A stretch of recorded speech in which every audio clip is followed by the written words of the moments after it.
بسم اللہ الرحمن الرحیم۔ السلام علیکم ورحمۃ اللہ وبرکاتہ۔ دوستو، آج کا جو عمل ہے یہ ہر قسم مالی پریشانی کو دور کرنے کے لیے ہے، اور ہر قسم تجارت کی بندش کو دور کرنے کے لیے ہے، اور اس طرح ہر قسم گھریلو تنگی کے لیے ہے۔ وہ تنگی خواہ مالی ہو، وہ تنگی خواہ بدنی ہو، وہ تنگی خواہ وہ آپس کے رشتہ داروں کے لڑائی جھگڑے ہو۔ تو اس وظیفے کی برکت سے ہر قسم مشکلات دور ہوں گے، ہر قسم پریشانی حل ہو جائیں گے، ہر قسم مشکلات اللہ جل شانہ اپنے قدرت سے، اپنے فضل سے حل فرمائیں گے، اور تمام مالی پریشانی دور ہو جائیں گے۔ سورہ مزمل کو ایک خاص طریقے سے پڑھنا ہے، صبح بھی پڑھنا ہے، شام بھی پڑھنا ہے، ایک خاص طریقے سے۔ اس میں ایک آیات ہے، اس کو 101 مرتبہ پڑھیں، اور اس کے بعد دعا مانگے۔ انشاءاللہ اللہ جل شانہ اس کے برکت سے انسان کے تمام جتنے بھی ضروریات حاجات ہے، تمام اللہ جل شانہ اپنے خزانوں سے پورے فرمائیں گے۔ اور دعا جب بندہ اللہ جل شانہ سے گڑ گڑا کر دعا مانگتے ہیں، اللہ جل شانہ ضرور قبول فرماتے ہیں۔ اس طرح حدیث شریف میں آتا ہے، لیس شیء اکرم عند اللہ من الدعاء۔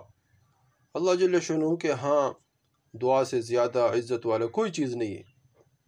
جو آدمی جو دعا مانگتا ہے اللہ جل شانہ ضرور قبول فرماتے ہیں۔ موسیٰ علیہ السلام نے دعا مانگی، ربی انی لما انزلت الی من خیر فقیر۔ اللہ جل شانہ نے فوراً قبول فرمایا۔ اللہ نے اس دعا کی برکت سے گھر بھی دیا، دعا کی برکت سے مال بھی دیا، اس دعا کی برکت سے بیوی بھی دیا، اس دعا کی برکت سے اللہ جل شانہ نے دشمن سے بھی حفاظت فرمائی۔ اللہ نے تمام ضروریات حاجات کو اس دعا کی برکت سے اللہ جل شانہ نے پورے فرمائی۔ اس طرح ہم دعا مانگے۔ نوح علیہ السلام نے دعا مانگی، ربی انی مغلوب فانتصر۔ اللہ میں مغلوب ہو چکا ہوں، یعنی یہ لوگ میرے اوپر غالب آ گئے، اللہ میری مدد فرما۔ اللہ جل شانہ کا مدد آ گیا، اس طرح مدد آ گیا کہ ہر چیز سے پانی نکل آئے، اور تمام کے تمام قوم کو اللہ جل شانہ نے شکست دی۔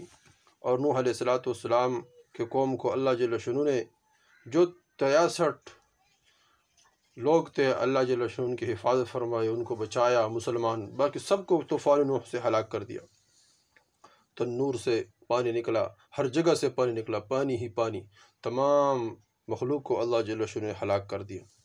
تو دعا کی بہت طاقت ہے، بہت قوت ہے۔ ہم اللہ جل شانہ سے دعا مانگے، ہر حال میں اللہ جل شانہ سے دعا مانگے، تو اللہ جل شانہ اس دعا کی برکت سے ہمارے ضروریات حاجات کو اپنے غیبی خزانوں سے پورے فرمائیں گے۔ دوستو، وہ وظیفہ بہت آسان ہے۔ سورہ مزمل ہم پڑھے صبح، جس طرح ہم سورۃ یاسین پڑھتے ہیں، صبح پڑھتے ہیں، تو حدیث شریف میں آتے تمام دن کے ضروریات اللہ جل شانہ پورے فرمائیں گے۔ اس طرح ہم مزمل بھی پڑھے، سورہ مزمل پڑھے، اور جب سورہ مزمل صبح بھی پڑھے 1 مرتبہ اور شام کو بھی پڑھے 1 مرتبہ، اور جب اس سورہ مزمل میں اس آیات تک پہنچے، ان لک فی النہار سبحا طویلا، ان لک فی النہار سبحا طویلا، اس آیات کو 101 مرتبہ پڑھے۔ صبح سورہ مزمل پڑھے 1 مرتبہ اور شام کو سورہ مزمل پڑھے، اس انداز سے کہ جب ہم ان لک فی النہار سبحا طویلا تک پہنچے تو اس آیات کو 101 مرتبہ پڑھے۔ اس کے بعد سورہ مزمل کو مکمل کرے، اور سورہ مزمل کو مکمل کرنے کے بعد اللہ جل شانہ کے سامنے خوب عاجزی انکساری کے ساتھ وہ جو حاجت ہے، وہ جو ضرورت ہے، وہ جو محتاجی ہے، وہ اللہ جل شانہ کے سامنے رکھے۔ تمام انسان محتاج ہے، اللہ کسی کا محتاج نہیں ہے، اسے ہم اللہ سے مانگنے والے بن جائے۔ تو اس طریقے سے ہم اپنے ضرورت، اپنے حاجت اللہ جل شانہ کے سامنے رکھیں، تو انشاءاللہ اس وظیفے کے برکت سے اللہ جل شانہ تمام ضروریات حاجات اپنے غیبی خزانوں سے پورے فرمائیں گے۔ دوستو، اس وظیفے کو خود کریں اور آگے شیئر کریں، اور جو بھی پریشان لوگ ہوں ان کو بھی بتائیں۔ گھر کے تمام افراد اس کو کریں، انشاءاللہ مالی پریشانی سے اللہ جل شانہ نجات دیں گے، گھریلو پریشانی سے اللہ جل شانہ نجات دیں گے، بدنی پریشانی سے اللہ جل شانہ نجات دیں گے۔ جو ڈپریشن ہے، جو انسان پریشان ہوتا ہے، ان تمام پریشانیوں سے اللہ جل شانہ حفاظت فرمائیں گے۔ اس طرح گھریلو جتنے بھی لڑائی جھگڑے ہیں ان سے اللہ جل شانہ حفاظت فرمائیں گے۔